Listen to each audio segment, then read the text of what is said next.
ഇത് പ്രപഞ്ച ശക്തിയുടെ ഒരു പ്രോഗ്രാമാണ്. ദീർഘശ്വാസം അകത്തേക്ക് എടുക്കാം, പുറത്തേക്ക് വിടാം. ശ്വാസം അകത്തേക്ക് എടുക്കുമ്പോൾ അടിവയറ് വരെ, പൊക്കിൾ കൊടിയുടെ താഴെ വരെ ശ്വാസം പോകുന്ന രീതി ശ്വാസം എടുക്കണം.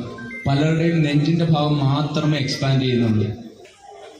ശ്വാസം അകത്തേക്ക് എടുക്കുമ്പോൾ മൂക്കിന്റെ അഗ്രത്തൊരു തണുപ്പ് അനുഭവപ്പെടുന്ന ഫീൽ ചെയ്യും. അതേ ശ്വാസം പുറത്തേക്ക് വിടുമ്പോൾ അതേ ഭാഗത്ത് തന്നെ ഒരു ചൂട് അനുഭവപ്പെടുന്നുണ്ടോ എന്ന് നോക്കുക. പ്രപഞ്ചശക്തിയെ, അവിടുത്തെ ശക്തിയാൽ ജന്മമെടുത്ത് പ്രവർത്തിക്കുന്ന ഒരു ഉപകരണം മാത്രമാകുന്നു ഞാൻ.